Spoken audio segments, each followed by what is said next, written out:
Kita mo, it gives her length, Yes. diba? May legs, so nakikita yung height, it gives her additional And height. it fits her really well. Maganda yung fit. At saka hindi na yung dress ganyang sa kanya. klaseng damit, hindi na masyadong kailangan ng accessories, okay? Absolutely. Just, bracelets, dikit-dikit, okay na. it. Not even earrings, take a look at that, Oh, no? beautiful. So it really comes out very powerful. Nice one. So simple is better. Okay. Remember, oo. So hindi na rin uso yung mga tendrils, no? Oh my gosh, I'm so glad. I I'm so glad. Padilla. Ay, Okay. tama na sa tendrils. O sige, next we have our next Okay, pair. our next models are, ito naman is for Sina our... Frank ba yan? mga medium body type. Oh. So sila, okay, we gave her the gown, but look at the color of the gown, so powerful. Ruby and Think Frank. Golden Globes. Oh, di ba? I Yung mga know. ganyang powerful colors. Yan ang And peg. very simple. So if you don't like to wear the blazers for the men, you can opt for the vest. And Okay. take a look at the pinstripes, okay, done by Tonichi. It's always so, kita mo naman, very classic. It looks. okay? It still looks formal, even though it Yes. does. He's not wearing a jacket. Yeah. And then kasi the accent there is with the buttons, no? Di ba? I see, I Black. see, So I pwede see. din siyang tuxedo. Oh. Siyempre with the ladies, if you notice, black, blue lang, electric blue, terno yung hikaw, ang cute ng hikaw, and then the bag. Because the design is very interesting Yes. already nung dress. Oo. Tsaka naka-backless lang. Very Oo simple. nga. And then her hair is just down. Diba? Oh. Simpleng makeup. And the bag, always try to carry a nice small bag. No? Marami pa ba nagpapagawa or nagpapasadya? Marami nagpapagawa Marami na pa din. papasadya. So the Alright. designers really love this also this season. Kasi Oo. syempre maraming racket ngayon. Yes, go, go, go. Yes. And then, of course, we have the plus size. So, yung ating plus size, no? Take a look that you don't have to limit yourself to something that is, tago-tago, okay? Pag if you're medyo on the more Round side or on the round Rubenesque side. Yes. Take a look na pwede siya nagka-gown but strapless. But take a look at the cut, which is now very, forgiving for the body type. Yes. Di ba, it's the empire cut. So, simpleng hair. Kita mo naman, nakababa lang. Parang, ay, tataas ko, pero parang hindi. Parang gano'n, no? Hindi ayos na ayos. And then, the cascading earrings is so uso now. Yes. So, bagay na bagay din. And then, Okay. bracelet. And then, for the guys, so if you notice, pwede siyang hindi na naka-vest, hindi na naka-blazer. Ito na yung mga uso sa kanila ngayon that they would just want to go out. Okay. Diba?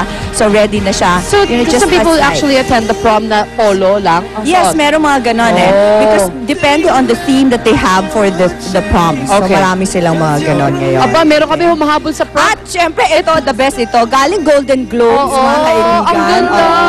Wala lang. Itaas mo, ano naman yan sa taas? Yun na. Ang ganda ng boots. Oh.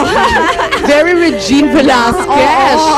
Inspired by. Dude, I love this gown. So It's take note, beautiful. yes, the gowns. Okay, the gowns are by Cristel Wala na Yulo, tumalikod. The Ramp, and Azucar. Okay, and of course, the men's outfits are by Tonichi Nokom of SM All right. Menswear. Okay. Did we thank everyone today? Yes, All Cristel right. Yulo, The Ramp, Azucar, and Tonichi Nokom. Thank you again, Tonichi. Thank you so much. And of course, thank you to all of our models, including Yes. Miss Lulu. Ayan. Ito ang kanilang mga prom yan. forma. Oo, ayaw pa, what's a ging-ging? Yes. Uy, once in a lifetime lang itong prom. Minsan twice pag may senior prom at saka junior prom, That's di ba? right, that's right. Pero I know this is a very important time sa buhay ng mga bagets. So, Yes. do make sure that you consult with a fashion consultant, Yes, of a course. professional, di ba? Kung ano yung Right. bagay sa inyo. And Thank you then so make sure that you're not gonna regret how you look, how many years from now. So keep it simple, Yes. very classic, but yet, powerful and elegant ang dating. Sounds wonderful. Thank you Thanks so a lot, much, Miss Susie. O. Thank you, everyone. Salamat pong babalik po ang unang hirit. Her eyes make the stars look like they're not shining. Her hair falls perfectly without her trying. She's so beautiful, and I tell you about the Good morning. Good Hey, morning. Kuya Lar, to- good morning to you. Okay, finally. Finally, eto na ang oras Teka para muna. Happy anniversary. 10th anniversary to Reyes Hair Cutters. And I love my own. Oh, that's right. Congratulations. Happy birthday kay Dr. Verpantig. And of course, to my eye doctor, si Dr. Robbie Tan. Alright, good morning sa inyo lahat. At syempre, ito oras na para sa ating showbiz chikahan. At ito usap-usapan pa rin sa TV World ang upcoming telebabad series na Machete Correct. na pinaghahandaan ng gusto ng bida nitong si Alger Abrenica na katambay natin At kahapon. pinananabikan ng lahat. Diba? Kaya naman maging ang leading ladies niya, todo prepared din. Heto ang hirit ni Bella Padilla.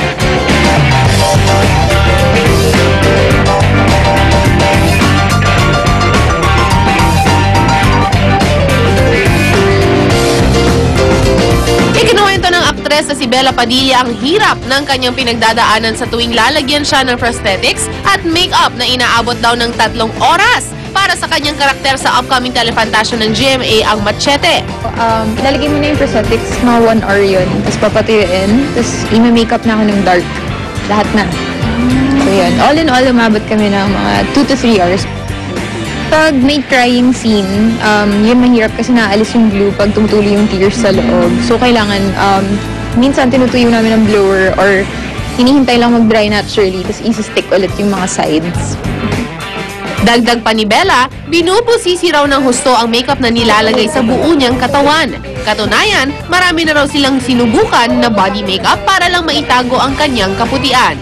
Ang dami naming tinry. Nag-start kami ng airbrush na super ganda kasi nako-contour yung katawan. Kaya lang, so masyado ako maputi. So sa TV, kita pa rin. So nagbago kami ng makeup, ginawang yung talagang mano-mano na make-upan ka. Yun naman, parang face paint, parang ganun. Pero nung nag-umulan, may scene na umulan, tanggal lahat. Tsaka kasi may underwater scene kami ni Alger. Pag angat ka, ops, maputi na si Bella. So, nahirapan. So, ito, ano na siya, spray na for 7 days. So, once nilagay, 7 days ako maitim. Determinado rin si Bella na mapaganda ang bawat eksena na ginagawa niya sa Machete. Kaya naman siya raw mismo ang naguhudyok sa co-star niya si Raisa Zenon na totohanin nito ang awayan nila sa eksena. Ako pa nagsasabi, lakasan mo para ma-feel ko. Ayoko, siya yung naiiyak. Sabi ko, hindi, sige, saktan mo lang ako. Parang sa nature kasi ng pagkatao ni Raisa, very quiet talaga siya. Kapag may scene kami na sinasaktan ko si Bella, mangiyak-ngiyak ako after. Tapos nakatulala lang ako kasi mabigat talaga sa loob eh.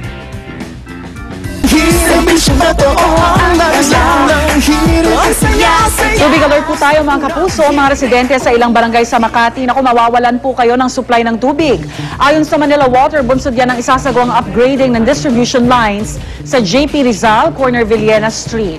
Magsisimula ang water interruption mamayang alas 10 ng gabi hanggang alas 6 ng umaga bukas. At kabilang po sa mga apektadong lugar ang Barangay Poblasyon, bahagi ng Valenzuela at Olympia. Payo ng Manila Water sa mga residente, mag-ipon na ngayon pa lang ng tubig. Alright, samantala, gawing lalong makabuluhan ang pagtatapos ng iyong linggo sa pamamagitan ng pagtutok sa ilang mga nakaka-inspire, nakakatuwa at nakakapukaw na mga kwento. Simula po bukas, January 21, handog ko po at ng buong GMA News and Public Affairs ang tunay na buhay. Mga totoong kwento ng mga totoong tao. At syempre, ang buwan naman nating mga kwento, ang kwento ng mag-asawang Cateria at Salvador na biniyayaan ng kambal na iisa lang ang katawan. Yan po si Anne at Nicole. At syempre, kikilalanin din po natin ang mag-asawang Wawel at Mila na magkasamang humaharap sa hamon ng pagkaparalisa ng katawan ni Mila. Bagamat dalawa ang... At bibigyan din po tayo ng inspirasyon ni Alvin Tan na naging milyonaryo sa edad na 26. Paano niya ginawa yun? Tunghayan ang kanilang mga tunay na buhay bukas na po pagkatapos ng Saksi. Babalik po ang unang hirit. Siya lang kayo. Unang hirit, ang saya-saya. Sa unang hirit, unang hirit, unang hirit. Manggulat ka. Unang hirit, unang ka. Balitang dapat ang hirit, ang saya-saya. Good morning mga puso, nagbabalik kami dito sa Victoria, Laguna. Pero bago lahat, binabati po namin ang mga mamamayan ng Alfonso Cavite na nagsa-celebrate ng ika-150th anniversary sa pagkatatag ng parokya ni San Juan Nepomuceno. Happy Fiesta po sa inyo lahat. Okay, babalik tayo ngayon dito sa Pangasius Farm. Para sa mga hindi nakakalam, ang Pangasius po ay better known as Creamy Dory. Creamy Dory na usually sinaserve sa mga restaurants as fish fillet. Yup, and speaking of cream dory, yan ngayon ang ating alam niyo, iba't ibang recipes na pwedeng i-prepare using that kasama ang ating chef na si Chef Carlo. Chef Jose Carlo. Chef Jose Carlo, para natin lulutuin muna ang dory natin. Okay.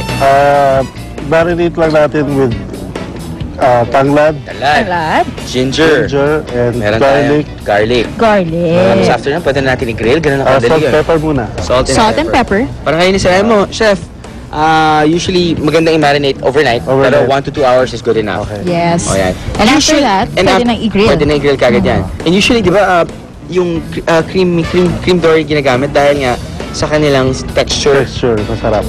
At At saka wala tinik. tinik. Yun, panalo. Alright. Ganun kabilis lang yun. Actually, ayan, finished product na siya agad, diba? After 6 months, nakikita yung harvesting period. Ngayon, 1 to 2 hours. Marinate, 3 to 5 minutes. Na-grill, and ito na ang ating finished product. Inasal, cream, Pangasius. o pangasius. Naku, napakasarap Pangasius talaga, no? inasal. Alright, so magmula po dito sa Victoria, Laguna, magbabalik po unang hilit.